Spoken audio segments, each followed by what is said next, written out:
La la la la bala. Alright, bro. Chicken. Steve, look how big on this and my big beak on this. Have kids ruined VR? Fuck.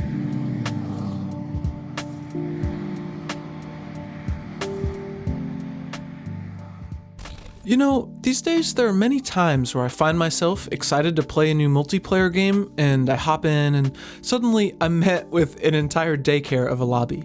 It's become an increasingly difficult thing to deal with, not just for me, but based on comments I've seen here on Tumblebud and elsewhere, it's difficult for you all out there too.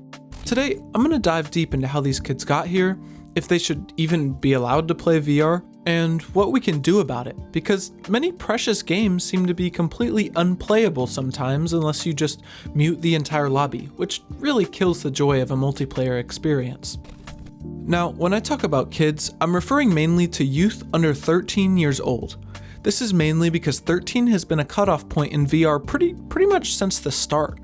And while there's always going to be some dispute, this is a commonly recognized age for children's development. There haven't been many studies or polling to determine exactly how many kids are using VR, but based on all of our experience in the community, it seems like a large amount, right? So how did they end up here? Well, on the surface, it's not that hard to imagine really that kids would have an interest in VR.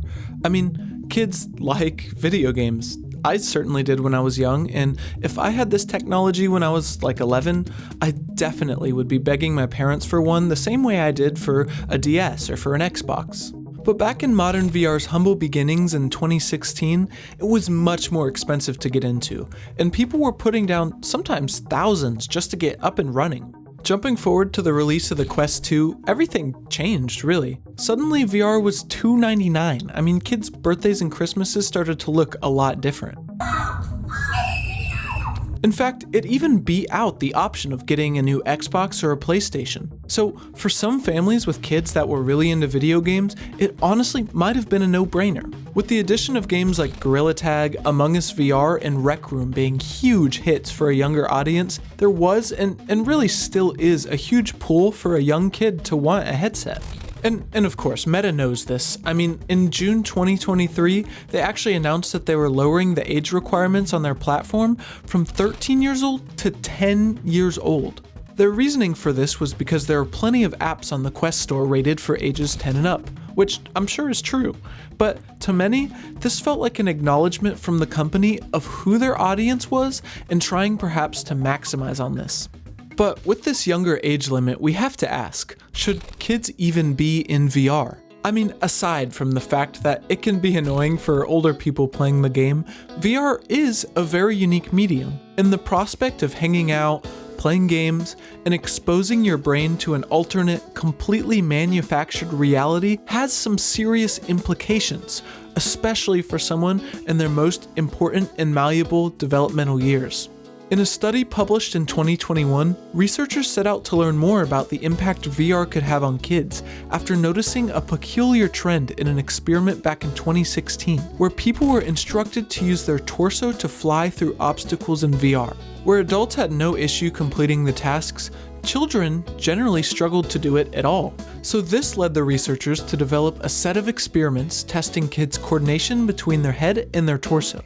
According to the study, results show that immersive VR can disrupt the children's default coordination strategy, rewriting the various sensory inputs in favor of vision. These results point to children using coordination strategies that really are not natural for humans, and relying on their visual context much more while neglecting body movement that they can't see. Honestly, this has some pretty scary implications, and while we obviously can't see any long-term effects yet, this is a huge reason to be cautious about throwing young kids into VR, as it could potentially rewire their coordination in ways that we don't even understand yet. Another major issue concerning having young children in VR is the lack of restriction to mature environments. This has been a huge conversation in the circles of VR chat forever now, because as many clickbaity articles point out, kids could just pull up to a virtual strip club or, interact in adult settings where some people might not even understand that they are interacting with a child. Those of you who play a lot of VR chat know more than anyone how bad it could be to have kids running around in the wrong places. I mean, this is no different than how in the real world there are many locations and communities that are age restricted for very good reasons. But VR is simply much harder to enforce such a restriction. Now, there are some studies suggesting positive applications for VR with children, but many of these uses involve being in a controlled environment, like this study discussing the potential benefits of using VR in medical settings, especially for surgeries on children to help reduce pain and anxiety. In this context, it's mainly used as a distraction, and it has had some success, but this should not be a case to allow children to use VR recreationally. And my personal stance is that we should not allow children under 13 to be using these headsets. And you know, that sucks. I feel for the kids who are interested in VR. Like I mentioned, if I was in that position as a kid, of course, I would probably do anything to be able to play VR. But it's simply not studied enough, not safe enough, not regulated for a younger audience enough to justify letting kids play in virtual reality. Alright, so what can we do about it? Well, man, this is a tough one. The first line of defense, I feel, is the parents who are buying these headsets for their kids. Now, to be clear, I don't think it's their fault first and foremost, but they are indeed the first line of defense. If parents were able to be successfully informed about these issues, I know a significant amount of them would just nip it at the bud and not buy the headset. So, who informs them? This responsibility should be placed on the people who make the headset and advertise it. And in this case, that is overwhelmingly going to be Meta. But as we saw when they lowered their age restrictions, they aren't really taking on this responsibility, they just kind of want to sell as many headsets as possible. Now, I don't want to sit here and completely bash Meta, because they do offer parental controls on their headsets to help manage once the kid is actually in VR, but in my opinion, this is just kind of too late. So the next best thing, in my opinion, are things like this video. People talking about it, spreading the info we do have available to us now, and having conversations, weighing the consequences, and providing good resources that parents can easily access. Another place to look is the developers of games. Recently, Gorilla Tag reintroduced a system called KID, where you provide your age and the game will adjust accordingly. If you're under 13, it requires parent verification and gives a variety of parental controls to create a safer experience for the kids playing. I don't know if this affects the kind of lobbies you get into, so if anyone knows, please just drop it in the comments. I'd love to hear about it. Systems like these are an incredible step in the right direction, especially for games like Gorilla Tag that are host to so many kids in VR. Finally, what can we do as folks who are frustrated with countless kids in these lobbies, potentially ruining VR for many of us? This is another hard one. I wish I had a concrete answer that would solve our problems instantly, but I don't. My best suggestion is to use VR for one of the best resources it offers, which is the community. Find others who feel the same way, go to a game's Discord or make one for older players to meet up. Host larger private lobbies and play these games together.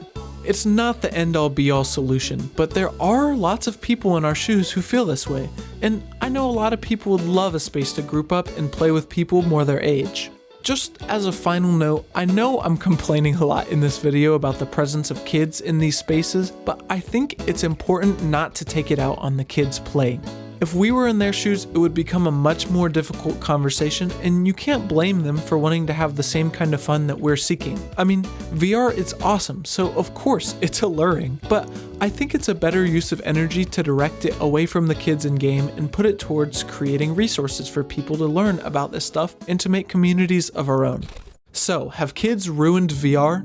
Well, I mean, for some games, yeah, but unfortunately, it's a part of a much bigger problem, and it's not really even their fault.